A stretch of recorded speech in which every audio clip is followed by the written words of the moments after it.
साथियों, सभी शहीदों के चरणों में नमन करते हुए आप सब यहाँ पर आए हैं। हम लोगों ने मिलकर के नफरत छोड़ो संविधान बचाओ यात्रा हम लोगों ने निकाली है। अलग अलग जिलों से, अलग अलग स्थानों से भी साथी यहाँ पर उत्तरकाशी से, अल्मोड़ा से और अन्य स्थानों से, जहाँ पर जो यहाँ अन्याय हुआ, जो हत्याएं हुई सुनील भाई की, जगदीश जी की, अंकिता जी की, वहाँ पर जो अन्याय हुआ उसमें न्याय की आवाज उठाने के लिए यहाँ पर सब साथी पहुंचे हैं।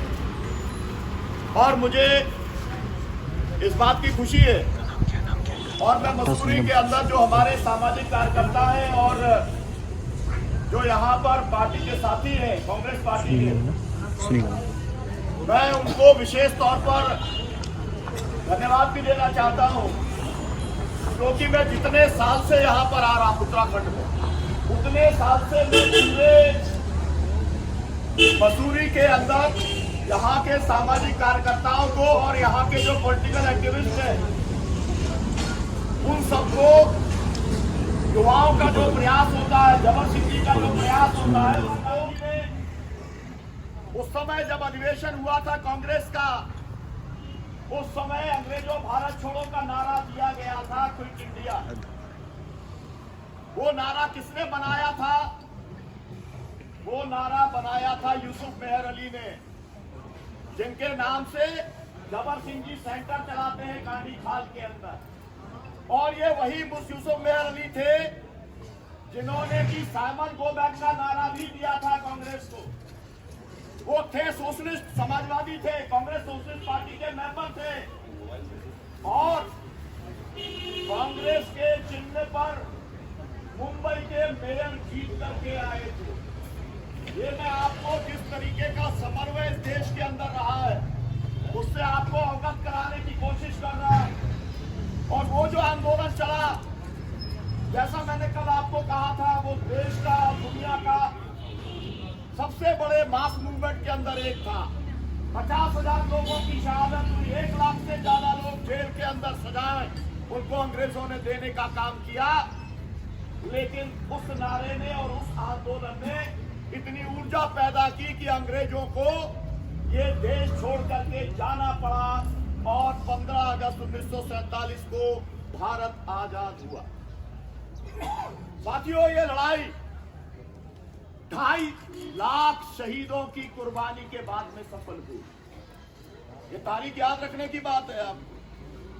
और एक और तारीख याद रखने की बात है आपको, 1757 पलासी का युद्ध हुआ और वहां पर पहली बार क्लाइव ने वहां पर सिराजुद्दौला को हरा दिया, कब्जा कर लिया और तब से लड़ाई चली। 15 अगस्त 47 तक ये लड़ाई साथियों चली।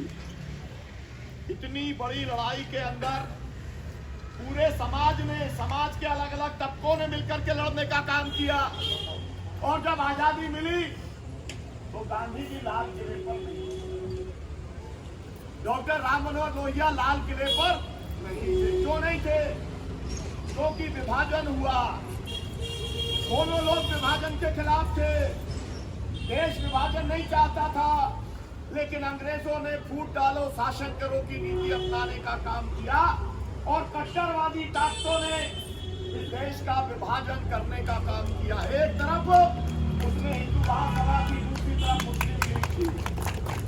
इतिहास को एकदम क्लियर कट देखना चाहिए। और जब विभाजन हुआ तो 50 लाख लोग मारे गए, अरबों रुपए की संपत्ति नष्ट हुई, भाई से भाई अलग हो गया। आज भी आप चले जाना कश्मीर के अंदर, हर परिवार का रिश्तेदार पाकिस्तान। आज आप चले जाना बंगाल में, हर परिवार का रिश्तेदार बांग्लादेश के अंदर है। हम तीनों देश एक ही, हमारी परंपरा, एक ही संस्कृति, एक ही हमारा इतिहास और आजादी का आंदोलन का इतिहास भी हमारा एक है। लेकिन एक दूसरे के सामने पाकिस्तान और भारत को खड़ा करने का प्रयास हुआ और इसी दौर में हिंदू मुसलमान का दंगा हुआ और उसी दंगे को रोकने के लिए नवाखली गए थे गांधी जी, कलकत्ता गए थे, दिल्ली आए थे। उस समय की जो नफरत है वो लगातार बढ़ती चली जा रही है और इसे बढ़ाने का काम संघ परिवार ने किया, सुनियोजित तौर पर किया। अरे भाई, एक बार जब बन गया, मुस्लिम राष्ट्र बन गया, तो फिर उसके बाद में अब आप हिंदू राष्ट्र की बात कर रहे हो, इसका मतलब आप फिर से इस देश को तोड़। अरे जो लोग रह गए इस देश के अंदर, मैं आपसे कहना चाहता हूं, विशेष तौर पर युवाओं को कहना चाहता हूं, ये जो व्हाट्सएप यूनिवर्सिटी चलती है, इससे बहुत जहर फैलता है। लेकिन याद रखना, जो मुसलमान विभाजन के समय भारत के अंदर रह गया, वो उसने किसको नापसंद किया? हिंसा को नापसंद किया। अपना मुल्क बन रहा था पाकिस्तान, उसको नापसंद किया और किसको माना? गांधी जी का आश्वासन माना, पंडित जवाहरलाल नेहरू का आश्वासन माना कि ये देश सबका रहेगा। और इसीलिए एक संविधान बना, भारत का संविधान बना, और वो संविधान लागू हुआ बाबा साहब के नेतृत्व में। और उसमें ये कहा गया कि आज अगर इस देश के अंदर 140 करोड़ की आबादी है तो उसमें किसी किस्म का भेदभाव नहीं होगा।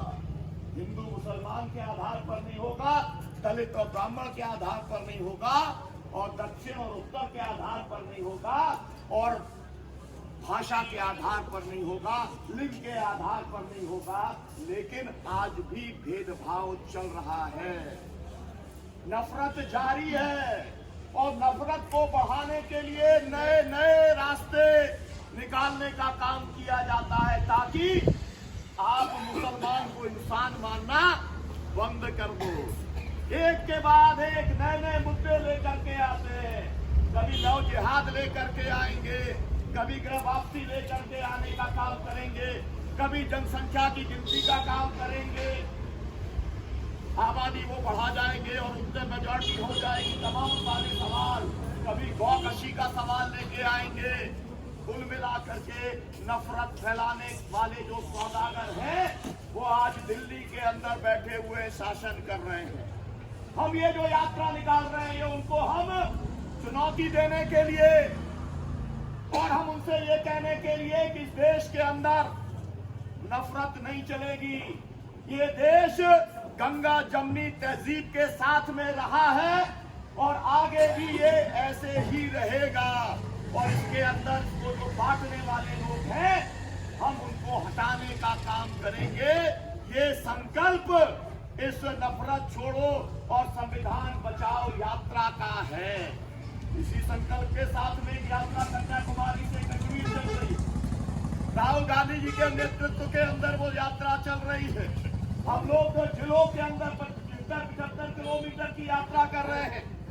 देश भर के जो भी संगठन है, वो अपने अपने इलाकों के अंदर जाते हैं और अपने अपने इलाकों के अंदर जाकर के जो उनकी अपनी समस्या होती है, वो अपनी अपनी समस्या उन्हें बताने का काम करते हैं। और बताने का मतलब क्या है कि अगर मुझे विस्थापित किया गया, इस देश में 10 करोड़ लोग ऐसे हैं जिन्हें बड़ी बड़ी परियोजनाओं के नाम पर जमीन से हटा दिया गया, उनका जो जीने का अधिकार था, जो जीविकोपार्जन की जमीन साधन थी, वो उनसे छीन ली गई। उनका संपूर्ण पुनर्वास करने का काम नहीं किया गया।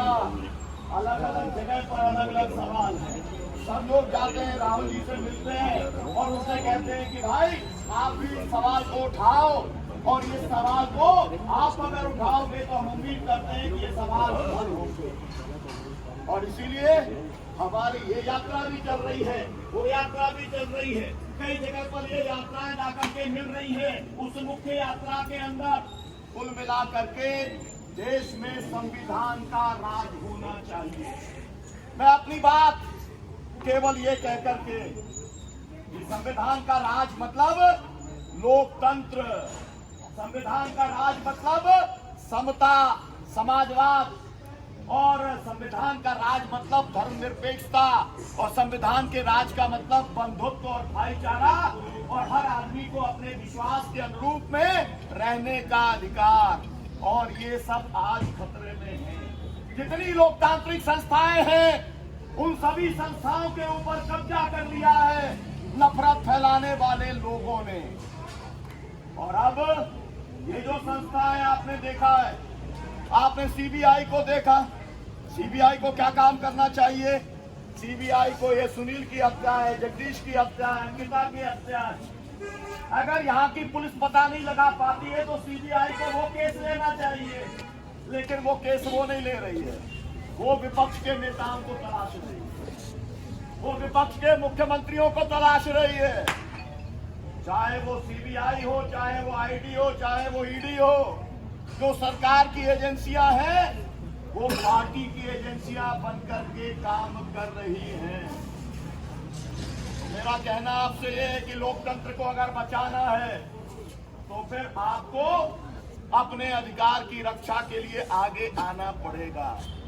समाजवाद मतलब समता, समता मतलब एक दिन में अंबानी अगर कमा रहा है तो 1000 करोड़ रुपया प्रतिदिन कमा रहा है, और आपके यहाँ पर मनरेगा में मिल रहा है तो उसे 250 मिल रहा है, या शायद उससे भी कम मिल रहा है, 215 रुपए मिल रहा है। इस देश के अंदर संविधान ये कहता है कोई ऐसी पॉलिसी नहीं बनेगी जिससे कि गैर बराबरी बढ़े। लेकिन बार बार आपको याद है मोहन भागवत जी ने बिहार के चुनाव के समय कहा था, है ना, आरक्षण को लेकर के सवाल उठाने का काम किया था। तो मेरा कहना ये है, हम लोग संवैधानिक मूल्यों को बचाने के लिए हम ये यात्रा निकालने का काम कर रहे हैं, हम इस लड़ाई को लड़ने का काम कर रहे हैं। साथियों, जब देश बचेगा, जब संविधान बचेगा, तब हम बचेंगे, आप बचेंगे, राजनीतिक पार्टियां बचेंगी, समाज बचेगा।